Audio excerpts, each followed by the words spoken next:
Hello everyone, welcome to today's video of tenses. In our previous videos, we have discussed all four aspects of present and past time. So now we move on to talking about the future. The first tense for us to look at is the future simple. Now, this tense is a little tricky because there are a few different future simple forms. The three most important are going to, the present continuous using an ing verb, and will. Okay, let's talk about where to use these. We use going to express plans and intentions.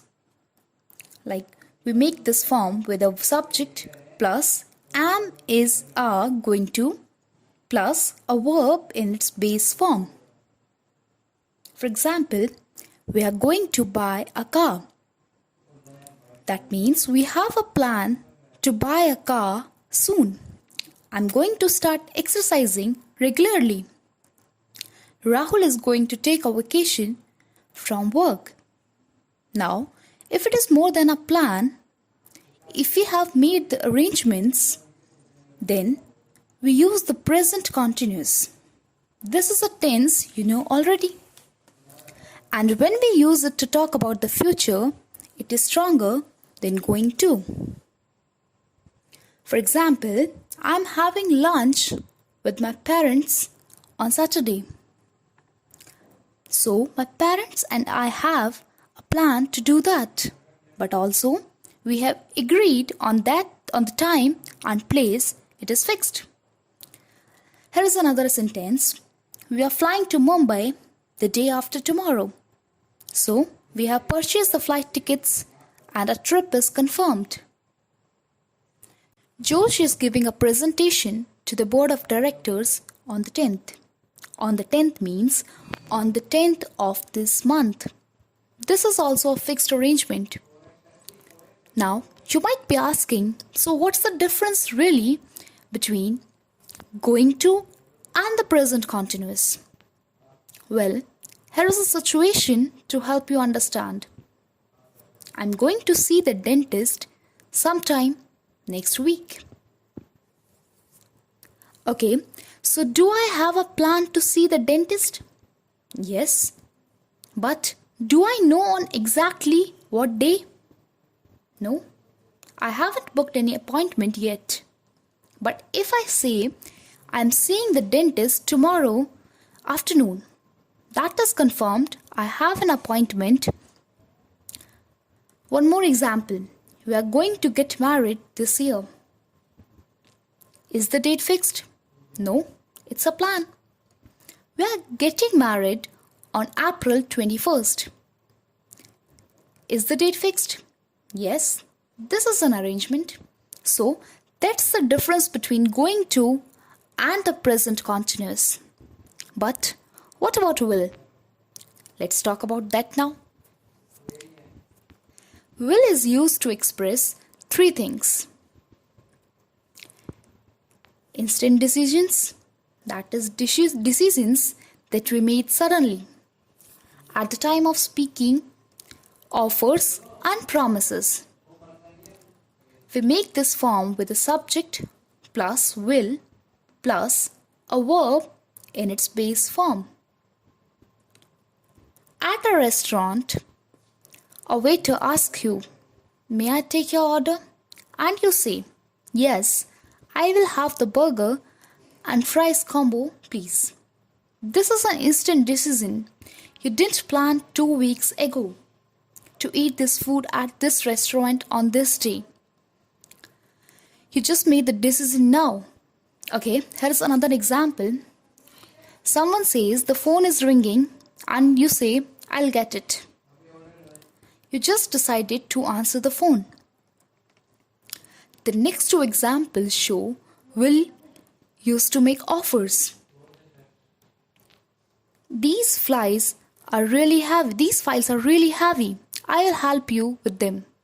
So, I'm offering to help this person to carry the files. That person can say, "Okay, thank you," or "No thanks, I can do it myself."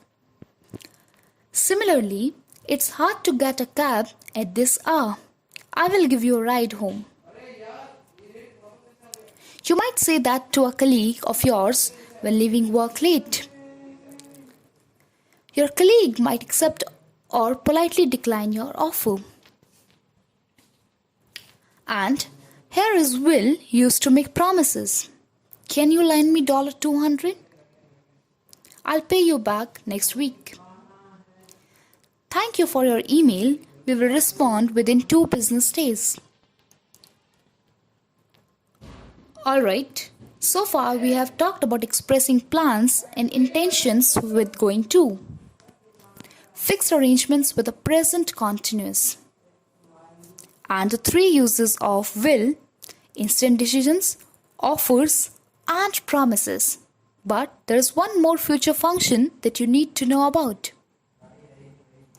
And that is making predictions. To make predictions or guesses about the future, we can use both will and going to. These 2 forms are interchangeable to make predictions in different situations, meaning that you can choose whichever one you want. But there's a slight difference.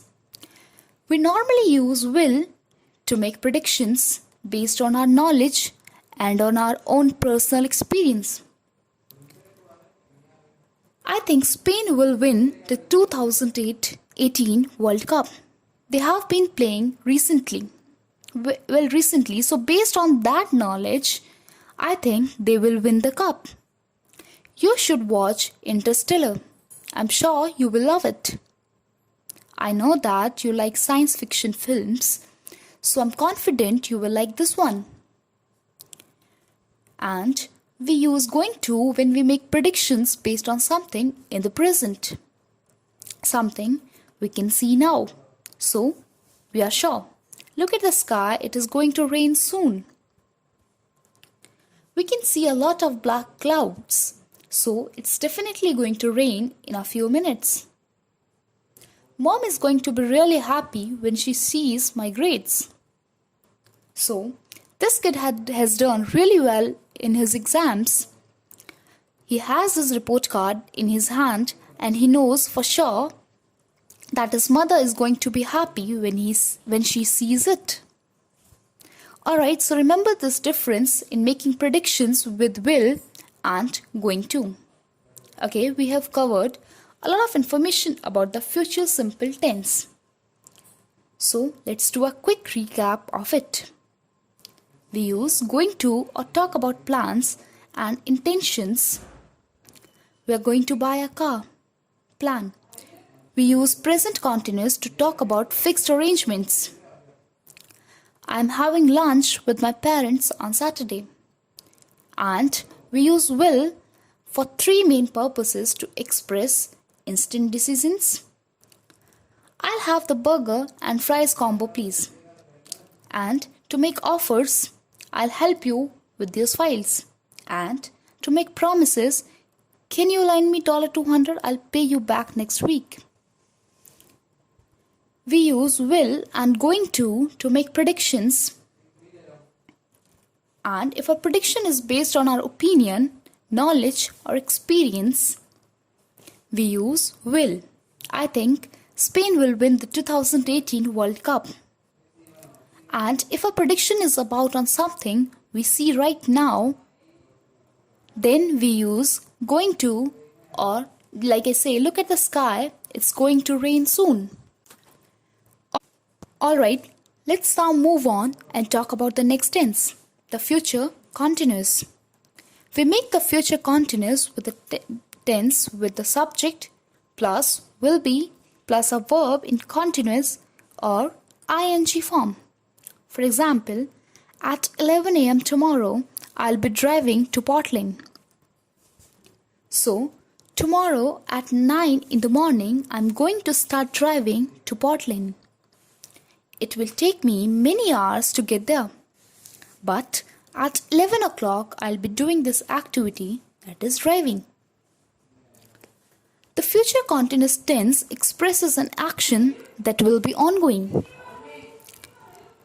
Means that will be in progress at some time in the future. Here is another example. Some of your friends are planning to go and see a movie on Saturday. One of them asks you, "Hey, do you want to come with us to the movies on Saturday?" And you say, "I can't. I'll be working until late." Until late means until late at night. So you have an afternoon shift on Saturday, and that evening you will still be in your office doing your work. So you can't go to the movies. This is the main use of future continuous tense. But sometimes we use this tense to talk about a fixed or a routine event in the future. You know, I'm traveling to Portland tomorrow. Means I'll be staying at the Hilton Hotel in Portland. This is a fixed arrangement. It has the same meaning as saying I'm staying or I'm going to stay at Hilton Hotel in Portland. All of these forms are correct in this case. One more example at the workplace. One colleague says to another that I'm going to the cafeteria. Do you want me to bring you a coffee? The reply, "Thanks, but don't bother. I'll be going there in a little while myself." It's a routine thing I do at this time every day. It's also correct if you say I'm going there in a little while myself. So that's the future continuous. Okay, we now turn to the next two tenses. We're going to look at these together. The future perfect and the future perfect continuous. To understand the future perfect, let's take a situation. This is Aaron and he wants to save up some money. So he is going to save $100 a month from now. This is February. So by August, which is 6 months from now, Aaron will have saved $600. This sentence shows that the action, that is, of saving $600 will be complete by that time. This is the future perfect tense. It takes a point in the future like August and it looks back. It talks about the completion of an action by that time. We make this tense with a subject plus will have plus a verb in past participle or V3 form. Now in this sentence, the focus is on the money. If instead we want to focus on the amount of money, then we can say, by August, Aaron will have been saving money for 6 months. That is, he will have finished 6 months of saving. And he will continue saving money. This is the future perfect continuous tense. We use it to talk about an ongoing action. An action that will be in progress in the future. And to also mention the duration or the length of that action at a particular time. We make this tense with a subject plus will have been plus a verb in continuous or ing form. Here is one more example. My wife and I are going to paint our living room tomorrow. That's the plan. We're going to start at 7 a.m. We expect that it will take us about 10 hours. So by 5 p.m. we will have painted the living room. I can also say by 5 p.m. we will have finished. I can make a future perfect continuous sentence like this. By 5 p.m. we will have been painting the living room for 10 hours. The future perfect simple and the future perfect continuous tenses are not that common. They are found very little in speech and a little more in writing. Understanding these two tenses can be helpful But don't worry too much if you are not sure how to use them correctly. That's not extremely important. That's all. That's all about tenses.